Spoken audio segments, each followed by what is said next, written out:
Oi, turma, como outro vídeo atingiu os 10 minutos, né, que a gente pode ter em algumas redes sociais, eu vou fazer a parte 2 para concluir melhor o raciocínio. Então eu estava explicando, né, no vídeo passado, que você pode manipular as pessoas, né, com porcentagem em pontos percentuais. Então, se você tinha, no começo da gestão, 1 milhão de desempregados, ele era 10% da população, e você tinha 5 mil alunos na faculdade, no final da gestão você aumentou 100% o número de alunos, e apenas 10 pontos percentuais do desemprego, as pessoas confundem porcentagem com pontos percentuais.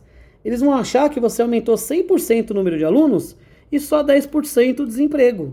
Mas não é isso que aconteceu, você aumentou 100% dos alunos e 10 pontos percentuais do desemprego, e não 10%. Então, sendo assim, se no começo da gestão você tinha 5 mil alunos e você aumentou 100% o número de alunos, 5 mil mais 100%, né, você agora tem 10 mil alunos, né? 10 mil menos os 5 mil que você tinha, você aumentou só 5 mil alunos. Só que se o desemprego no começo da gestão era 1 milhão de desempregados, que é 10% da população, e aí você aumentou em 10 pontos percentuais o desemprego, então agora 10, 11, 12, né? Na régua, você agora tem 20% da população, porque você aumentou 10 casas, 10 pontos percentuais, né? 10 mais 10, 20. Se 10% da população é 1 milhão de desempregados, e agora você tem 20%, você tem 2 milhões de desempregados. Ou seja, no final da gestão você conseguiu 5 mil alunos, mas gerou 1 milhão de desempregos, né? O que faz com que sua gestão tenha sido péssima. Por quê?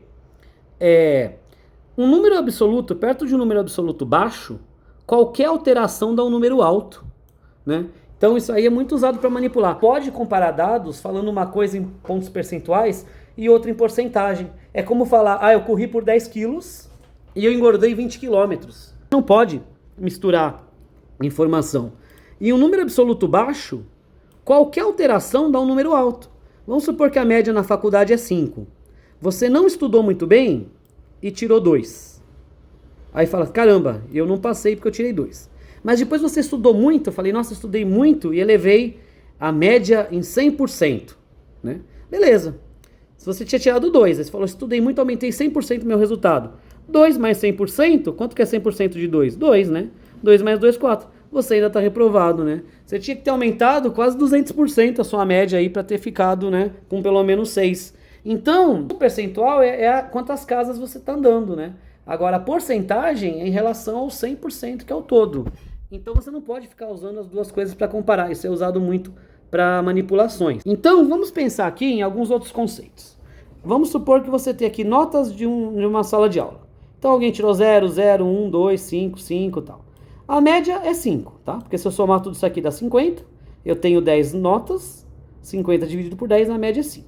Tá, vamos supor que a média da escola é 5. Quer dizer que a sala passou, né? A sala passou. Mas todo mundo foi aprovado? Não. Então, nesse caso, a gente tem que calcular os desvios. O que é desvio? É quanto cada nota desviou da média. Quem tirou 0, desviou quantos pontos? 5 pontos para baixo. Né? Então, 0 menos 5, menos 5. Então, se o valor é 0 e a média é 5, 0 menos 5, 5. Quem tirou 1, desviou quantos pontos? 4. 4 pontos para baixo. Tirou 1 menos 5, né? Então, você sempre pega o valor menos a média. Só que você pode ignorar os sinais, porque depois a gente vai levar isso aqui ao quadrado, aí você vai entender, tá? Então, a gente vai calcular todos os desvios. Quem tirou 5 não desviou nada. Quem tirou 8, se a média é 5, a pessoa tirou 8, ela desviou 5, 6, 7, 8. 3 casas para frente, né? E aí, isso aqui são os desvios absolutos. Depois que você calcula os desvios, a gente vai calcular a variância, né? O que é a variância? Variância vem de variar, variável. Ela indica se nas médias os dados estão variando muito ou não. Se estão mais perto da linha da média ou se eles estão variando, né? Como que é? É a média da soma do quadrado dos desvios.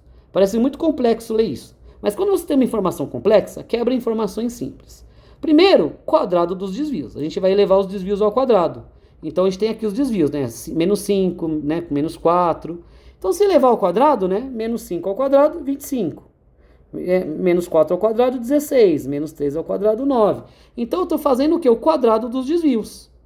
Depois que eu tenho, por isso que eu falei que o sinal Pode considerar em módulo, o sinal é relevante, o sinal do desvio, porque quando você leva ao quadrado, menos com menos dá mais, né? Depois que você tirou o quadrado do desvio, você faz o quê? A soma. Vou somar esses valores, 25 mais 16, que vai dar 150. E de 150 você tira a média, né? Então 150 dividido por 10 valores, 15. Então é a média da soma do quadrado dos desvios, né? Você vai pegar os desvios e levar ao quadrado, depois você vai fazer a soma e depois vai tirar a média. Então se você tem uma informação complexa, divide em informações menores, né? E aí o que essa variância vai dar? Deu 15. É um número alto ou baixo? É um número que vai mostrar quanto que os dados estão variando da média. Depende do que você está analisando. Você tem um carro de 10 mil reais e ele variou 10 reais ao longo do ano, é baixo, né? Ele não variou tanto. Agora, se você falar que o dólar variou 10 reais ao longo do ano, é muito. E no final você calcula o desvio padrão, que é a raiz da variância, né? Raiz de 15, 3,87, ou seja, 4. O que o desvio padrão diz? Que a média de notas, né, esse desvio padrão 4, significa o quê? Que na média a sala tirou 4, né? Só que, a média tirou 5, desculpa. Na média a sala tirou 5, né? Só que com desvio padrão de 4 para baixo e para cima. 5 menos 4, 1. 5 mais 4, 9. Então ele diz que a maior parte da sua sala tirou entre 1 e 9. Que é a média 5, menos 4, que é 1, 5, mais 4, que é 9. Então é a média menos o desvio padrão, mais o desvio padrão. É como se, por exemplo, você fala que a média do dólar no ano foi R$ 5,30 com desvio padrão de 20 centavos. Então, R$ 5,30 menos 20 centavos, R$ 5,10. R$ 5,30 mais 20 centavos, R$ 5,50. Então, a média do dólar no ano foi R$ 5,30, mas na maior parte do tempo ele variou entre 5,10 e 5,50, né? Você tem lá uma tabela de clientes, e aí você vê que a idade média é 45 anos e o desvio padrão deu 15. Quer dizer que a maior parte do seu público tem entre 30 e 60. 45 menos 15, 45 mais 15. Esse é o intervalo. Para isso que serve, então, o desvio padrão. Óbvio que você não tem que calcular isso toda hora. Você tem hoje... todo sistema faz o cálculo automático. Você tem fórmula em Python, né? Muitos sistemas escrevem o desvio padrão como STD, né? Standard, né? Quando você fala de correlação, sempre que eu falo de ciência de dados, eu falo de correlação, né? Coisas que ocorrem junto. É como se fosse essa linha aqui, ó. Imagina que essa linha, só que a linha de média ela é no eixo X, é reta, né?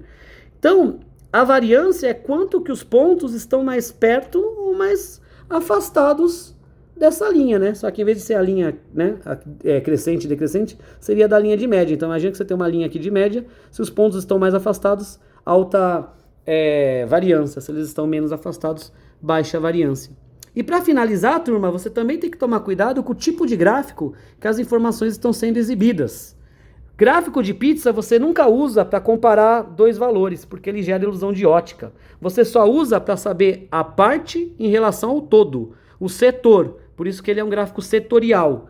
Então, por exemplo, você tem 3 departamentos, qualidade, atendimento e pós-venda. Você é responsável pela qualidade da empresa e aqui são as reclamações. Seu chefe vai falar, seu departamento é responsável por metade das reclamações da empresa. Aí você fala, putz, eu tenho que resolver isso, né? Porque, né? Aí você melhora no outro mês, ó. Tá vendo que a sua fatia diminuiu? Aí você vai falar pro chefe, ó, eu melhorei, né? Eu era metade das reclamações, agora eu não sou metade das reclamações da empresa. Mas se você olhar, você tinha 12 reclamações aqui. Agora você tem 13. Você piorou.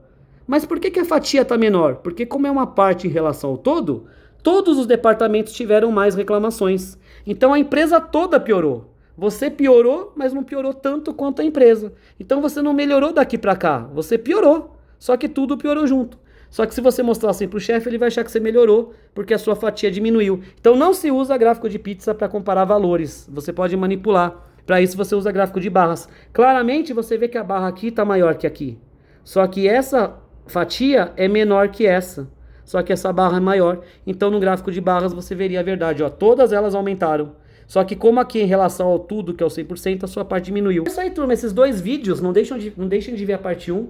Mostra para vocês como que vocês podem escapar de manipulações de dados, manipulações de número. Espero que tenha sido útil. Nos siga para mais dicas, informações relevantes e sobre nossos cursos e treinamentos. Então é isso aí. Muito obrigado. Até a próxima.